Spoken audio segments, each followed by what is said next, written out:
Donald Trump has damaged this country in a number of different ways, but I think one of the main ways that he's been able to poison our political discourse is by spreading so many false narratives that people just don't know what to believe. And now he is employing that same tactic by referring to January 6th as a day of love. But if you end up getting anything out of this video, please remember to hit that subscribe button. I'm trying to make it to 1,000 subscribers before the end of the year, and I would very much appreciate your support. Now, I've already done a couple other segments on this interview between Howard Kurtz and Donald Trump, but one of the last things I wanted to touch on was their conversation surrounding January 6th. As most of you probably know, Donald Trump recently came out and referred to January 6th as a day of love. No big deal. So let's go ahead and take a look at this video, and we will discuss it along the way. January 6th, the other day you called it a day of love. That sparked a lot of reaction, given that many police officers were attacked and there were mobs shouting, "Hang Mike Pence." Can you understand why many Americans would view it as a dark and tragic day in our history? The crowd I spoke before, which you rarely see, I have pictures of it, they're massive, but nobody wants to put them in, was the biggest crowd I've ever spoken to, and I've spoken to the biggest crowds. For him to just jump into talking about the crowd size on that day is pathetic. He just wants to brush aside all of the bad on that day and talk about his crowd size? I mean, come on. I've never seen that many people. A small group of them, and you know, peacefully and patriotically, which nobody uses. My words were peacefully and patriotically. Donald Trump continues to tell this lie that all he said was, you guys need to march down there peacefully and patriotically.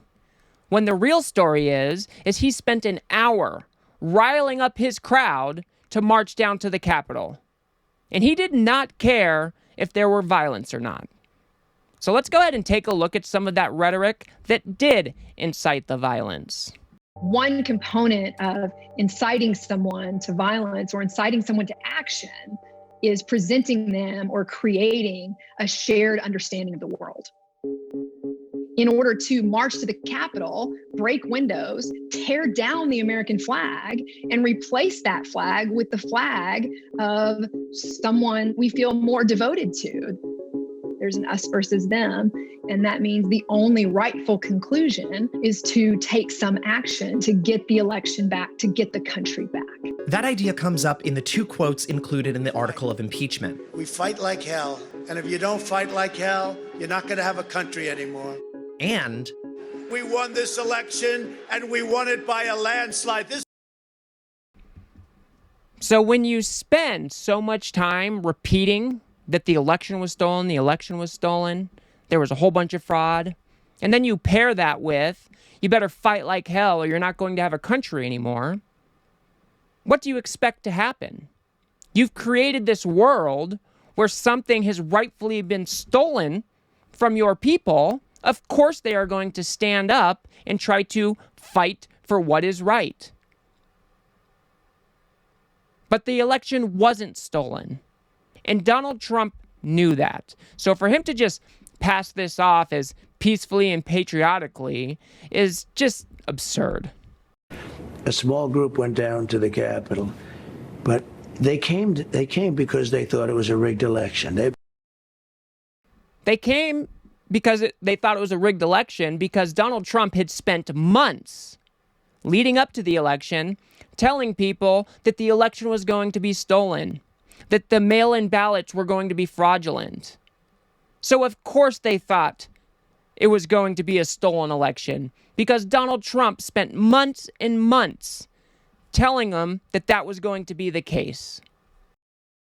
This was a protest against a rigged election. And I can't say exactly the number, but I've had massive crowds, and this was by far the biggest crowd. I've spoken to the crowd at the Washington Monument and the Lincoln Memorial. On the 4th of July, this crowd was bigger. And I tell you, there was a beauty to it and there was a love to it that I've never seen before. But Mr. President, a small group of people went down to the Capitol, And then a lot of strange things happened, including police ushering them into the Capitol. I mean, this is another false narrative that Donald Trump continues to push by saying that the police let all of the protesters into the Capitol building. They led them around on a guided tour, when that is explicitly not the case. And the court documents prove that.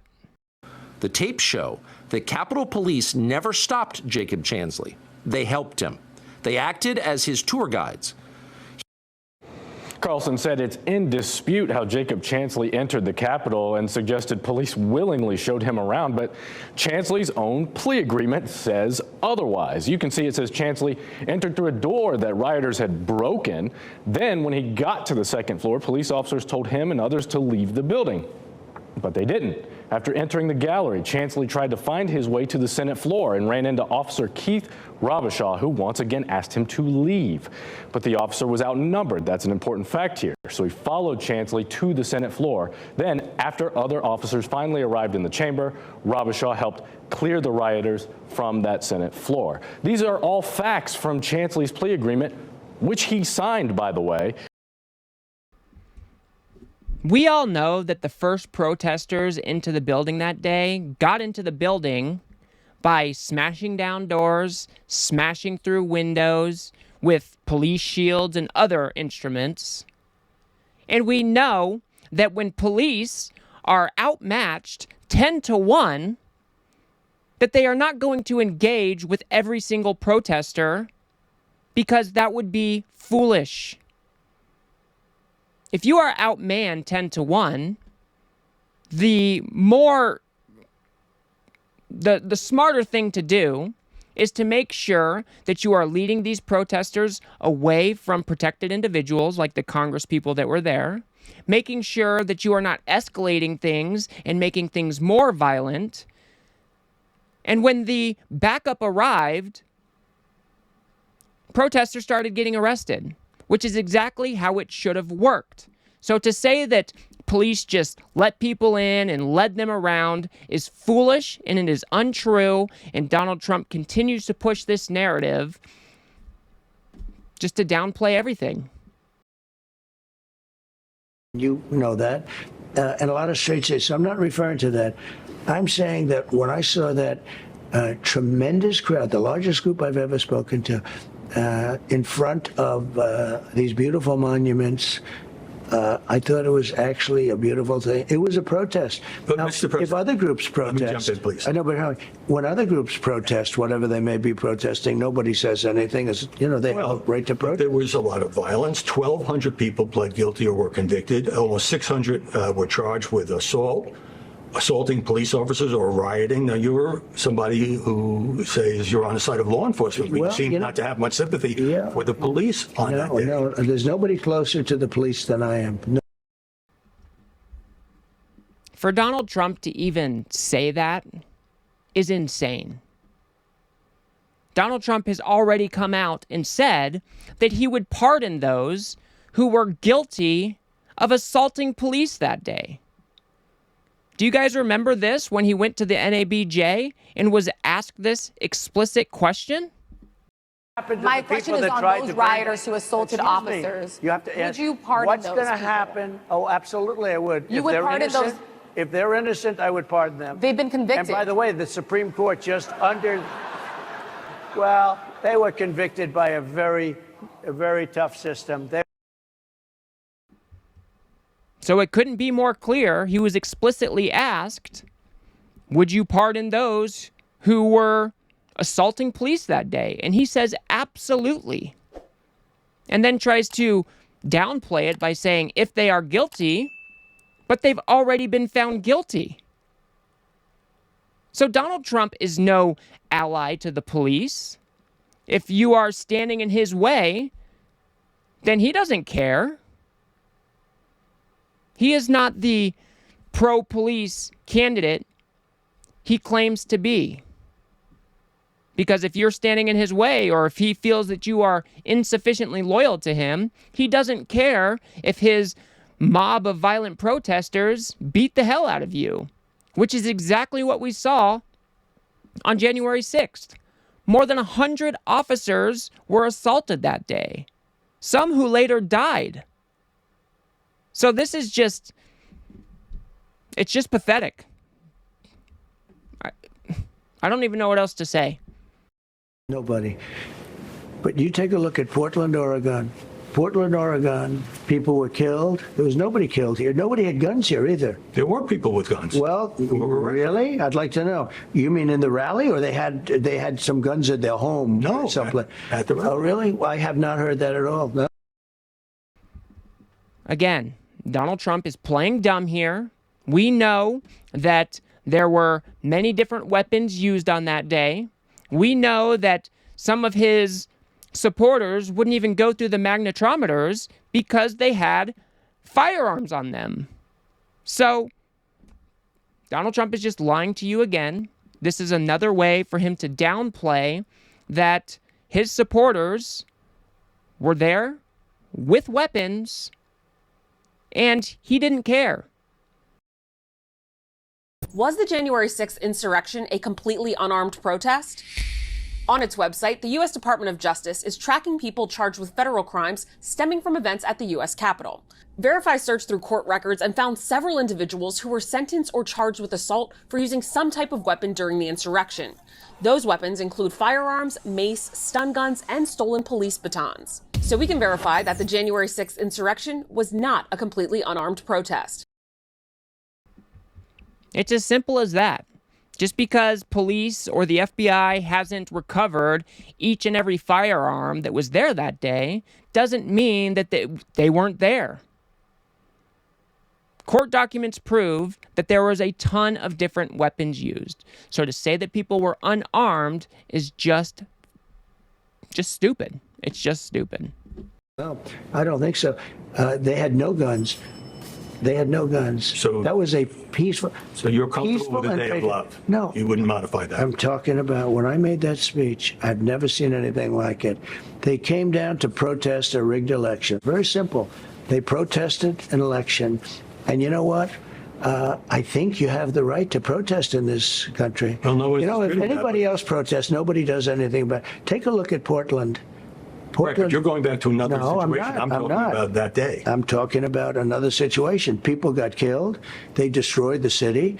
They've broken all the storefronts. They tried to tear down the federal courthouse. Take a look at Seattle. They took over Seattle. They took it over. Nobody's condoning that either. Of course. Well, no, but nothing happened to the people that did it. This is another lie that is wrapped up into the MAGA universe. More than 15,000 people were arrested for events related to the BLM protests. Many of them got multi-year terms for the more egregious crimes. This is another thing that Donald Trump continues to say. It is not true. He's trying to equate the BLM protests with what happened on January 6th. These are not comparable events. And now I'm not condoning the rioting that happened with BLM. I do not condone. But it is nowhere near as bad as what happened on January 6th. Because January 6th was an assault against the very foundation of our democracy. It doesn't even hold a candle up to the BLM protests. And for Donald Trump to not even recognize that is insane and should be disqualifying. They're not in jail. There's nobody in jail. Take a look at Minneapolis, the city of this wacky governor, this wacky guy that runs it that's now trying to be vice president. Donald Trump praised Tim Walz for his reaction to the BLM riots in Minnesota. We have the phone calls. This is just another lie by Donald Trump. That was death and it was fire. Nobody's ever seen anything. The whole city looked like it was burning down. Nothing happened to those people. The only thing it happened to are these people. Take a look more recently. More recently, about 2 months ago, they had a really bad situation where they put graffiti all over the beautiful limestone lines. They can never be the same because limestone's a soft stone and the stuff will go inside the paint. Is he seriously trying to compare or equivocate what happened on January 6th and graffiti? Is this dude even serious? These are not even close to the same thing. Donald Trump is trying to avoid all accountability for the role he played in inciting his mob to attack the Capitol on January 6th. That's why he keeps on shooting into these different stories and these different details that are untrue. He's trying to throw crap at the wall to see what sticks. This is a way to confuse those who are listening in hopes that they won't truly remember the events that happened that day. It's pathetic stuff, and this is what Donald Trump has become very, very good at. But they put spray paint on top of lions. It'll be there in 100 years. You're going to see it. No, but they had vicious rights. They were attacking the cops. Nothing happened to them, only to these people. And I just want fairness, that's all. Again, this is the same old narrative that they keep on pushing. Conservatives are the victim. People are being unfair towards the January 6th protesters and the rioters. But the people who got arrested during the BLM protests are serving jail time. There are federal felony cases. So Donald Trump is just lying to you, all in an effort to downplay the events that happened that day. January 6th was violent. It was an assault on our democracy. And Donald Trump holds a lot of the blame for what went down that day. So we cannot let him continue to lie and spin this narrative to, let him off the hook. Donald Trump is responsible and should be disqualified from holding office because this is not the actions presidents take. These are not the actions that somebody takes if they love this country. Donald Trump is only looking out for him, and that's exactly what he proved to us on January 6th. So these are the things that we have to remember when we go vote this November. But I'll leave it there. If you guys got anything out of this video, please remember to smash that like button and subscribe. Maybe share it with a friend or two. I'd very much appreciate that. Like I said, I'm trying to make it to 1,000 subscribers before the end of the year, and I would very much appreciate your support. If you want to see my breakdown of the other conversation that Donald Trump had with Howard Kurtz, or a different part of the conversation, go ahead and watch that video on the screen now.